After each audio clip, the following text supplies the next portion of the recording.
At 82, I thought I was making the smartest decision of my life, moving into a nursing home.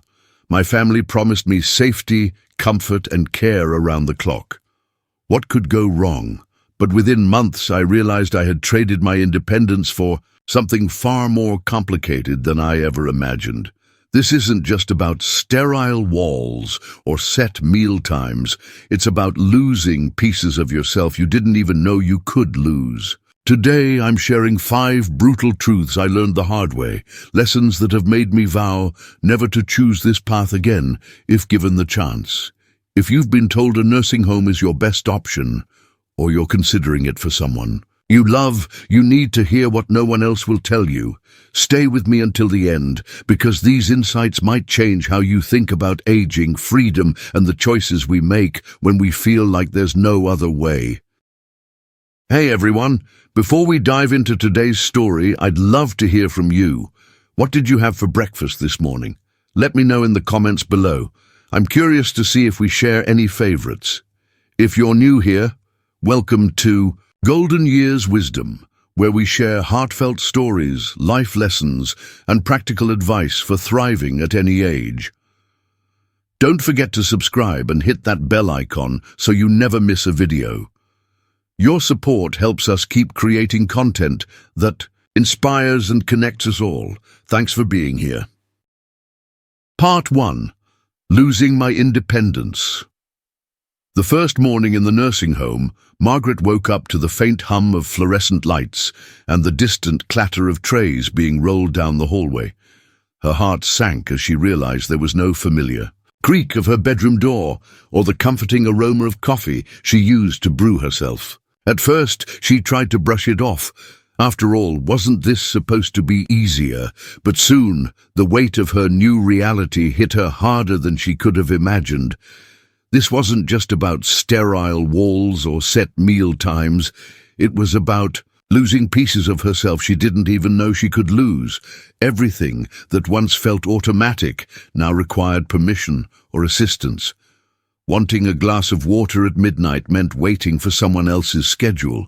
Choosing what to wear became an exercise in compromise with the staff who insisted on practicality over preference. It wasn't just about losing control, it was about becoming invisible within those sterile walls. And then came the day when Margaret decided to take matters into her own hands. She slipped out unnoticed during lunchtime chaos, determined to walk to the park across the street like she used to. What happened next would change everything, not just for her, but also for how she saw the people around her. You see, Margaret thought she was reclaiming a small piece of her independence, but what she discovered was far more complicated. As she stood by the busy road, hesitating to cross, a kind stranger approached her. That moment of connection made her realize something profound. While the nursing home had stripped away much of her autonomy, it hadn't completely erased her ability to seek help or to find unexpected kindness. Still, the question lingered in her mind. Was this really the life she wanted?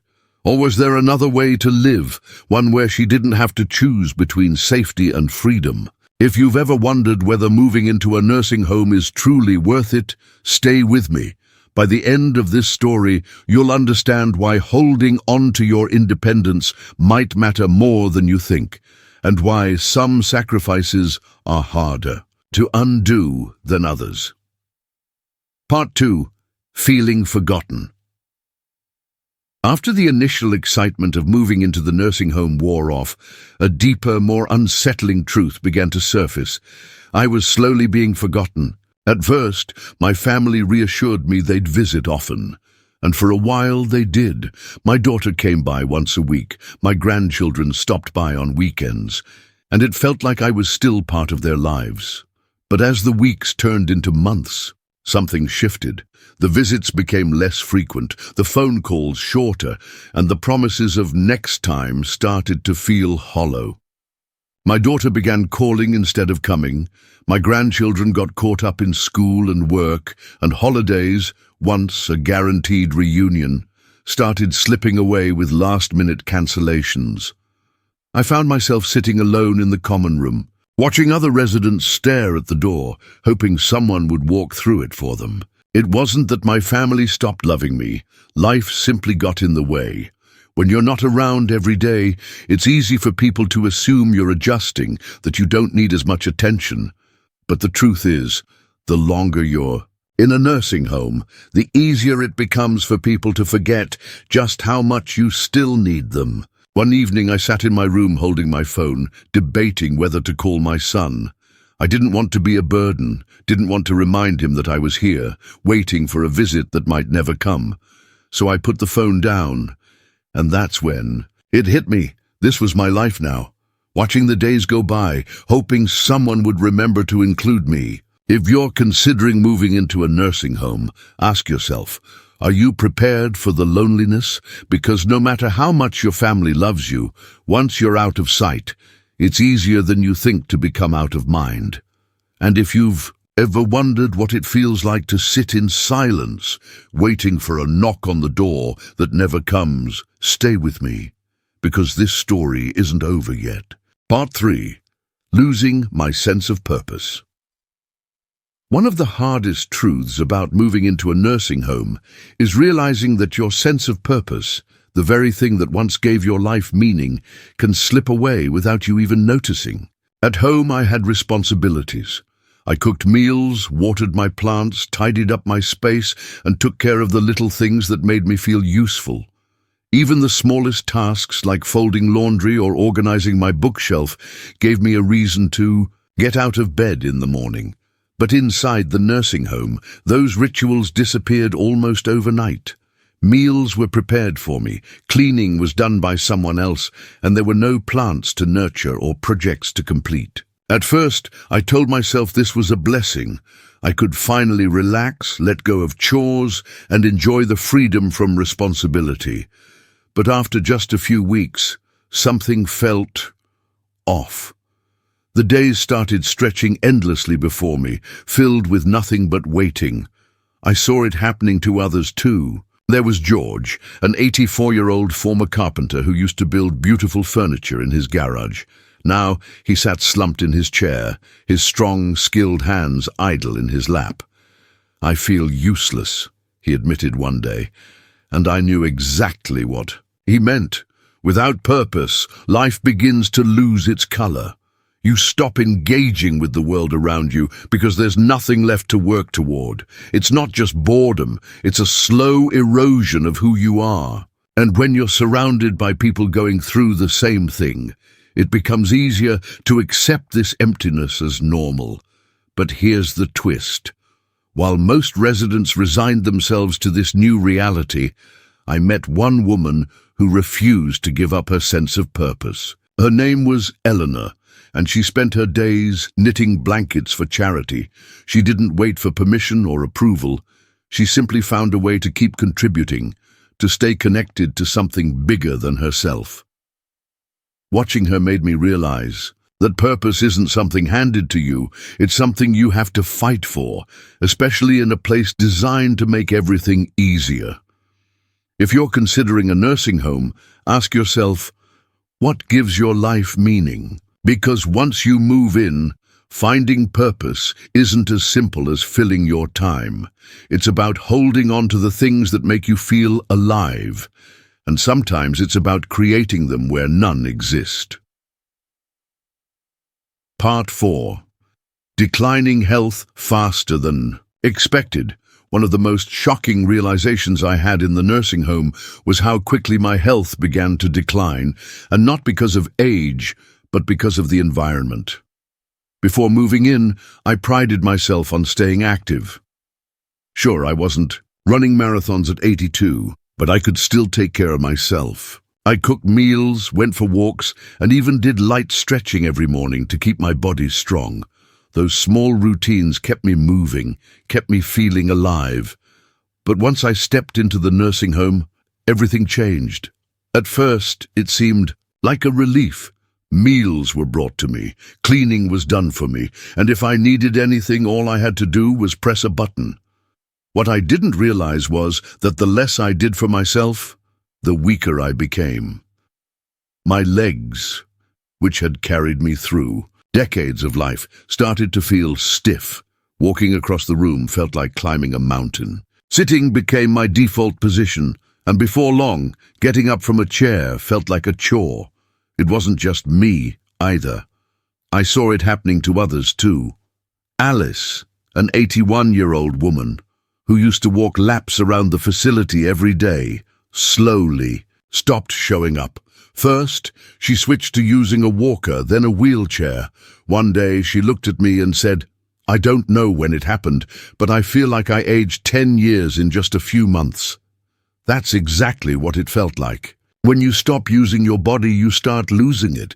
And in a nursing home, where everything is designed to make life easier, it's easy to forget that movement isn't just about convenience. It's about survival. If I had known how quickly I'd lose my strength, I would have fought harder to stay active, to push myself even when I didn't feel like it. But here's the twist. While most residents accepted this decline as inevitable, there was one man who refused to give in. His name was Harold, and despite being told he needed a cane, he insisted on walking unaided every single day. He fell twice, bruised his pride, but he never gave up. Watching him made me wonder, was my decline truly unavoidable, or had I simply stopped fighting? If you're considering a nursing home, ask yourself, will you still have the motivation to keep your body strong when everything around you encourages you to slow down? Because once you stop moving, getting back up isn't as easy as you think. Part 5. The loss of privacy and dignity. One of the hardest truths about moving into a nursing home is how much privacy and dignity slip away, often without you even realizing it until it's too late. At home, I had my own space, my bedroom. Door could close, my bathroom was mine alone, and I could do things on my terms. But in the nursing home, those small luxuries disappeared almost overnight. From the moment I arrived, I felt like I was constantly being watched. Staff came in and out of my room at all hours for scheduled checks, and shared spaces meant I was rarely truly alone. Even the simplest acts, getting dressed, taking a shower, or using the restroom, required someone else's assistance. I remember the first time I had to press the call button just to use the bathroom and wait minutes that felt like hours for help to arrive. It wasn't their fault. They were doing their jobs, but it was humiliating. Asking for permission to do things I'd done independently my entire life made me feel less like a person and more like a patient. And then there was the issue of roommates. Not everyone gets a private room. I was lucky to have a kind roommate, but I heard stories from others who weren't so fortunate. Some had roommates who were loud, unclean, or even had cognitive issues that made sleep nearly impossible. No matter how hard I tried to make my room feel like home, it never truly was. The walls were sterile, the furniture wasn't mine, and the constant interruptions made it impossible to find peace. Over time, I started to notice something deeper happening. I began to lose pieces of myself. When people knock but don't, wait for an answer before entering, when you're spoken to like a child instead of an adult, when your daily routines are dictated by a schedule you didn't create, it changes you. You start feeling less like yourself and more like just another name on a list. And here's the twist. While most residents accepted this loss of dignity as part of the deal, I met one woman who refused to let it define her. Her name was Eleanor, and she insisted on wearing her own clothes every day, no matter what the staff said. She fought for small victories, choosing her meals, deciding when to take walks, and though it didn't change the system, it gave her a sense of control she desperately needed. Watching her made me realize that dignity isn't something handed to you, it's something you have to fight for, especially in a place where it's so easy to lose. If you're considering a nursing home, ask yourself, are you prepared to give up the privacy and autonomy you've had your entire life? Because once it's gone, it's not easy to get back.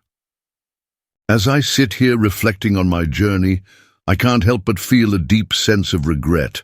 not for growing older, because aging is inevitable and even beautiful in its own way, but for believing that moving into a nursing home was my only option. When I first walked through those doors, I expected comfort, safety, and a better quality of life. What I found instead was something far more complicated, a world that slowly chipped away at the very things that made me who I am, my independence, my purpose, my dignity, and my connection to the life I once knew. Does this mean all nursing homes are bad? No, not necessarily. For some people, they provide essential care and support that simply can't be managed at home. But before you make that decision for yourself or a loved one, please take a moment to truly consider what you're giving up. Because once you step inside, life will never be the same. If I could go back and do it over again, I would fight harder to stay in my own home. I would explore every possible alternative, hiring caregivers, modifying my space, leaning on family and community before surrendering my freedom. I would ask myself the hard questions. Is this truly what's best for me, or am I choosing it because it seems easier right now? Am I ready to trade my privacy, my routines, my choices for the illusion of convenience? And most importantly, am I willing to let go of the life I've built, the one filled with memories, meaning, and moments that define me? The truth is, the life you have today, the ability to wake up in your own bed, cook your favorite meal, walk outside when you want, or simply close your door and be alone, is worth holding on to for as long as you possibly can. It's easy to think, I'll just try it for a while, but trust me, leaving isn't as simple as walking out the door. The longer you stay, the harder it becomes to imagine life outside those walls. Your body weakens, your confidence fades, and the world you once knew starts to feel like a distant memory. So if you're watching this and considering a nursing home, I urge you to pause and think deeply about what matters most to you. Talk to your family, explore other options, and don't rush into a decision that could change everything. If you're helping someone else decide, listen to their fears, their desires, and their dreams.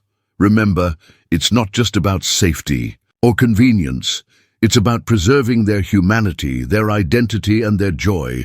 To those of you who are still living independently, cherish it. Fight for it. Even when it gets tough, find ways to adapt and thrive. Surround yourself with people who uplift you, hobbies that fulfill you, and routines that remind you of who you are. Aging doesn't mean losing yourself. It means finding new ways to keep living fully. Before we wrap up, I want to leave you with one final thought. Life isn't measured by how many years we live, but by how well we live them.